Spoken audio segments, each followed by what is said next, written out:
নমস্কার, বাংলা বাজারে সবাইকে স্বাগত। আমি অনিকেত চট্টোপাধ্যায়। শুরু করছি আমাদের নিয়মিত অনুষ্ঠান মতামত। আজকে আমাদের শীর্ষক বাংলা ভাষাকে ভাতে মারার চক্রান্ত চলছে।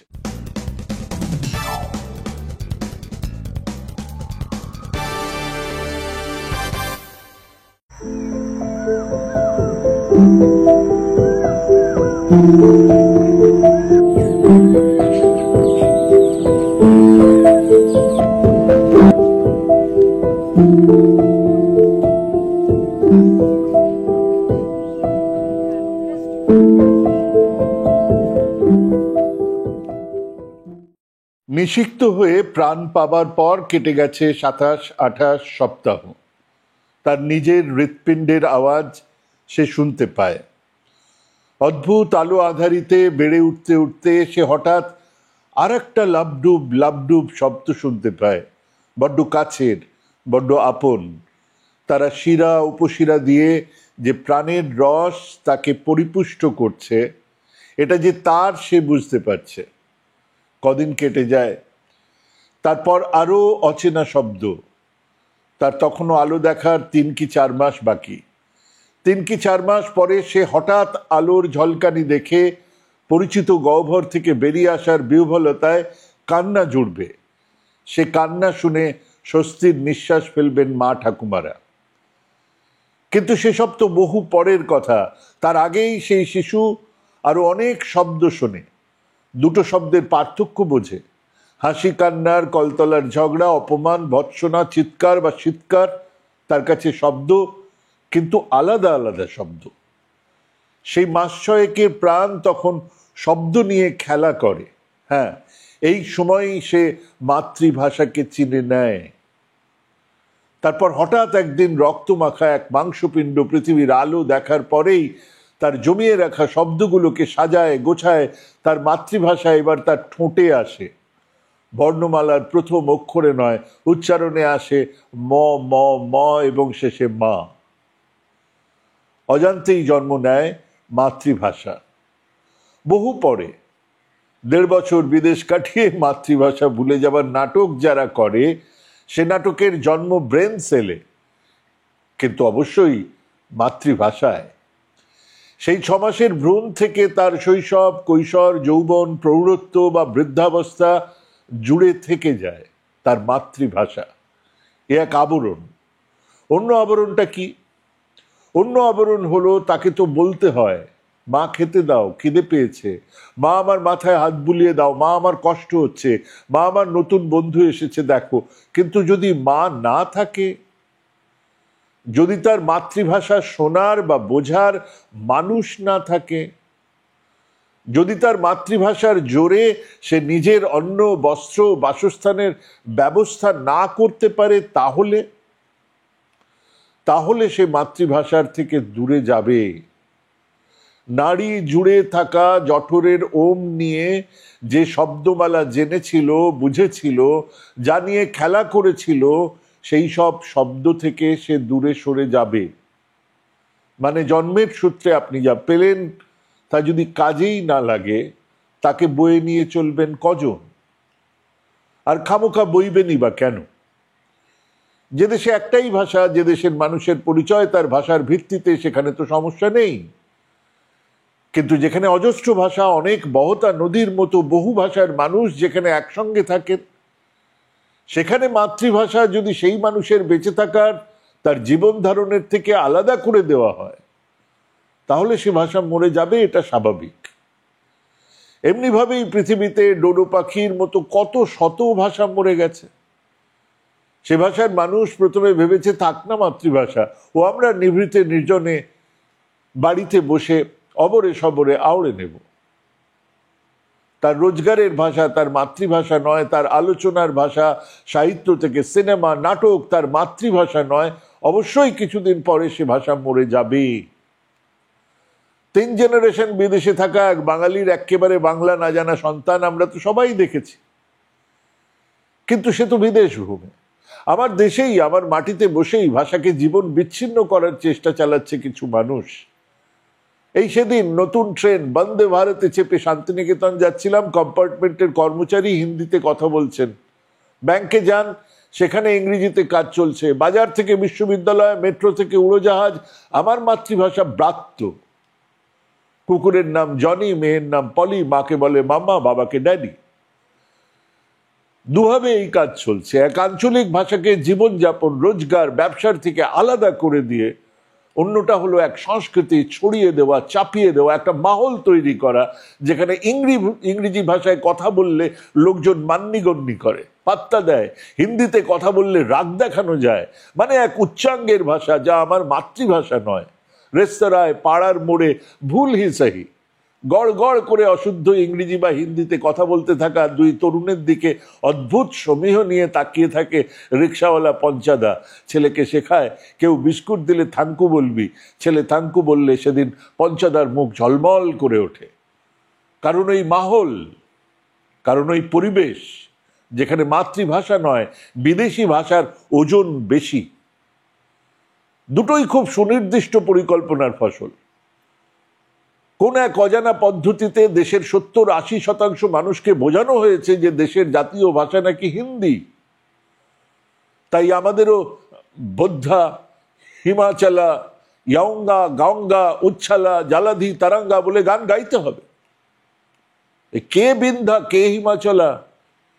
আমরা যমুনা বলি কেন যমুনা বলবো? গঙ্গা বলি কেন গ্যাঙ্গা বলবো? কিন্তু গান গাইতে হবে, বরদাস্ত করতে হবে, শুনতে হবে এই বিকৃতি। এই বাংলাতেও বসে। বাংলা যার ভাষা নয়, তাদের উচ্চারণে বাংলা শব্দ নড়ে যাবে, হেলে যাবে, পড়ে যাবে, স্বাভাবিক। আমাদের কেন হবে? আমরা সেই বিকৃতি বরদাস্তই বা করবো কেন?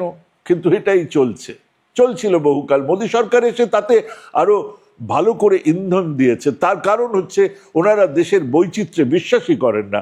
বড় জ্যাঠার মতো হিন্দি চাপিয়ে দেওয়ার চেষ্টা চালিয়েই যাচ্ছেন। মানুষ মরে, পশু পাখি মরে যায়, গাছেরও প্রাণ আছে, তারাও মরে। মানুষ, পশু পাখি, গাছকে মারাও হয় কারণে অকারণেও। কখনো ভেবেছেন ভাষাও মরে? হ্যাঁ, ভাষারও প্রাণ আছে। ভাষা বড় হয়, বেড়ে ওঠে, অন্য ভাষার সঙ্গে বন্ধুত্ব হয় এবং তেমন সময় এলে মরে যায়। ভাষাকে মেরে ফেলা যায়, তবে ভাষাকে খুন করার পদ্ধতিটা অনেক পরিকল্পিত, অনেক ছক কষে সময় নিয়ে ভাষাকে খুন করা হয়। ভাষা শহীদ দিবসে আসুন ভাষার শহীদ হওয়া নিয়ে দু চারটে কথা বলা যাক। ভাষা মরে না, তাকে মেরে ফেলা হয়। মারে কারা? শাসকরা। তারা ভাষাকে চলতি অর্থনীতির থেকে দূরে সরিয়ে দেয়, সেই ভাষার সঙ্গে রোজগারের যোগসূত্রটাকে ছেড়ে দেয়। ইংরেজি বললে চাকরি পাবি, ইন্টারভিউটা ইংরেজিতে হবে, কিংবা হিন্দিতে, কিংবা জাপানি শেখ, ফ্রেঞ্চ শেখ, বাংলা শেখার দরকার নেই। খানিকটা শেকড় ছিঁড়ে দেবার মতো, ব্যাস। ধীরে ধীরে সে ভাষা মরে যায়। বলো হরি হরি বল বলার মতো লোকও থাকে না। এই মুহূর্তে মার্কিন যুক্তরাষ্ট্রে ওকলাহামাতে দুই ভদ্রমহিলা আছেন, ম্যাক্সিন বার্নেট আর জোসেফাইন বার্নেট, দুই বোন। ইউতি ভাষায় কথা বলেন। ইউতি ভাষা। পৃথিবীতে তাদের ভাষা বোঝার মতো কেউ নেই। এরা মারা গেলে এই ভাষাটি মৃত বলে ঘোষণা করা হবে। এমনটাই হয়ে আসছে যুগ যুগ ধরে। লাতিন ভাষার কথাটাই ধরা যাক। ভাষাটি মৃত কিন্তু জীবিত। লাতিন থেকে একগুচ্ছ ইউরোপীয় ভাষার সূচনা হয়েছে। তারা লাতিন নয়, কিন্তু লাতিন ভাষার সুস্পষ্ট ছাপ আছে, যেমনটা আমাদের সংস্কৃত। সংস্কৃতর প্রভাব উত্তর ভারতের হিন্দি, বাংলা, গুজরাটি, পাঞ্জাবি, মারাঠি, দক্ষিণের মালায়ালাম ভাষাগুলোতে স্পষ্ট, কিন্তু মূল ভাষাটি বিলুপ্ত। আবার ভাষা ফিরেও আসতে পারে। হ্যাঁ, ভাষা ফিরেও আসে, ফিনিক্স পাখির মতো ফিরে আসে। প্রায় মরে যাওয়া ভাষাকে রাষ্ট্র যদি তার অর্থনীতির সঙ্গে জুড়ে নেয়, যদি সেই ভাষা রোজগারের সঙ্গে জুড়ে যায়, তাহলে আবার শুকিয়ে যাওয়া নদীতে জোয়ার আসে। যেমন হিব্রু মরে গিয়েছিল, কেবলমাত্র কিছু গবেষক সেই ভাষা জানতেন, সেই ভাষা নিয়ে চর্চা করতেন। ইসরায়েল তার রাষ্ট্রভাষা হিসেবে স্বীকৃতি দেয় হিব্রুকে। দেখুন তাকে আবার হিব্রু বহমান ভাষা, নাটক, গল্প, উপন্যাস, কবিতা, গান, সিনেমা হিব্রু ভাষায় লেখা হচ্ছে। ঠিক এই মুহূর্তে ভারতবর্ষে 191টা বিপন্ন ভাষা আছে, যে কোনোদিন তারা মরে যাবে। এবং মাত্র কিছু বছরের মধ্যে আন্দামানের 9টা, আর মধ্যপ্রদেশের 1টা, আসামের 1টা, কোচিন তামিলনাড়ুর 1টা করে, পাঞ্জাবের 1টা ভাষা মারা গেছে। মধ্যপ্রদেশের এক জনগোষ্ঠী আরিয়া বলে এক ভাষায় কথা বলতো, সে ভাষা 70 সালের পর আর শোনা যায় না। ভাষারা মরে না, তাদের খুন করা হয়। হিসেব বলছে 2050 নাগাদ চলতি ভাষাগুলোর 90% মরে যাবে।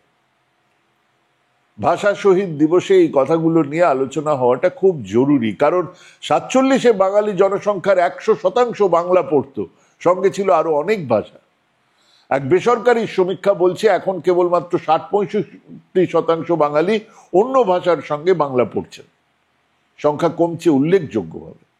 রোজগারের থেকে আলাদা করা হচ্ছে বাংলাকে, অর্থনীতির সঙ্গে যোগসূত্রটা কেটে দেওয়া হচ্ছে। পরিকল্পনা করে ভাষার জন্য লড়াই করছে যারা, তারা ভাষার শহীদ। আমাদের রক্তের সম্পর্ক তাদের সঙ্গে, তাই আমরা গান গাই, আমার ভাইয়ের রক্তে রাঙানো 21শে ফেব্রুয়ারি আমি কি ভুলিতে পারি। কিন্তু ভাষাটাই যদি শহীদ হয়ে যায়, তাহলে কোন গান গাইব আমরা? কে গান গাইবে? ধরুন ইউপিএসসির পরীক্ষা, আপনি হিন্দি ভাষী হলে আপনার হিন্দি ইংরেজি জানাটাই যথেষ্ট, কিন্তু আপনি বাংলা বা মালায়ালাম বা কন্নড় ভাষী হলে আপনাকে 3টে ভাষা জানতে হবে। আপনার মাতৃভাষার সঙ্গে হিন্দি এবং ইংরেজি। আপনি ট্রেনের টিকিট কাটবেন, রেলের অ্যাপ ইংরেজিতে না হলে হিন্দিতে, বাংলায় নেই। এবং এই পরিকল্পনার অঙ্গ হিসেবে যাবতীয় চাকরির ইন্টারভিউ ইংরেজিতে। অতএব বাবা মা বুঝে ফেলেছেন, ছেলে বা মেয়ে ইংরেজি না পড়লে সর্বনাশ, চাকরি পাবে না। অতএব পেটের দায় এবং কেতা বজায় রাখার জন্য মাতৃভাষা ফেলে হিন্দি শেখো, ইংরেজি শেখো, ফ্রেঞ্চ শেখো, চাইনিজ শেখো, বাংলা শেখার দরকার নেই। ফ্রাইডেতে মিটিংয়ের পরে অ্যাট মাই হাউস প্লিজ এসো, will treat you with hilsa fish and garam bhat. ব্যাস, বাংলা শেষ। মায়ের জঠরে জমিয়ে রাখা শব্দরা তখন অনাথ, তখন তারা ক্রমশ দূরে সরে যায়। মাতৃভাষার গঙ্গা যাত্রা ওম গঙ্গা।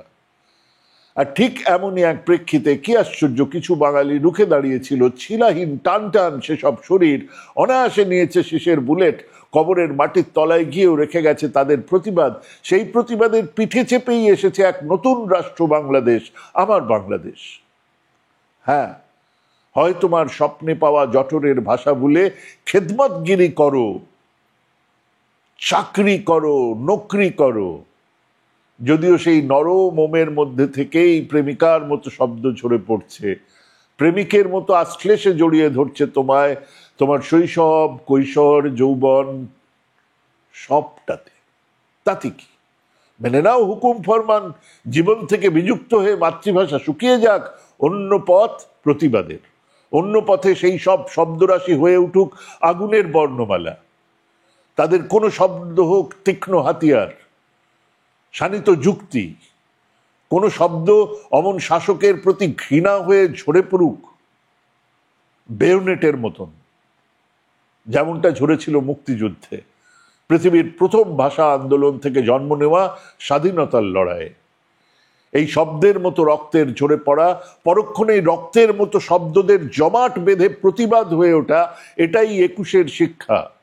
সে এক বিরাট মিছিলে সামিল মানুষ, হাজারো রবীন্দ্রনাথের অবয়ব নিয়ে জসিমউদ্দিনের নকশিকাঁথার মাঠে, জীবনানন্দের কাল আবর্তে আর নজরুলের দামামায়।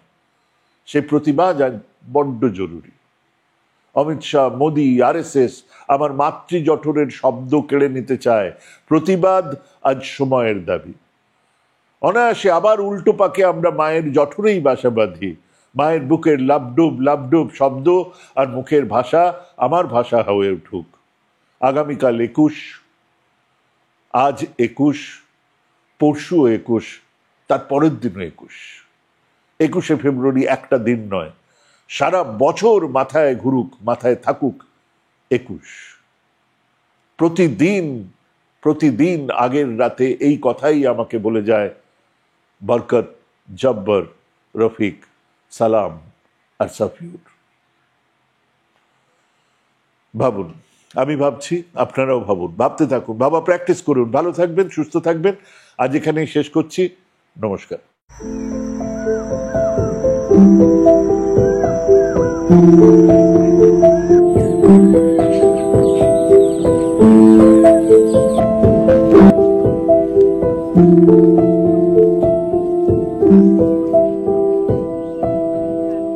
নমস্কার।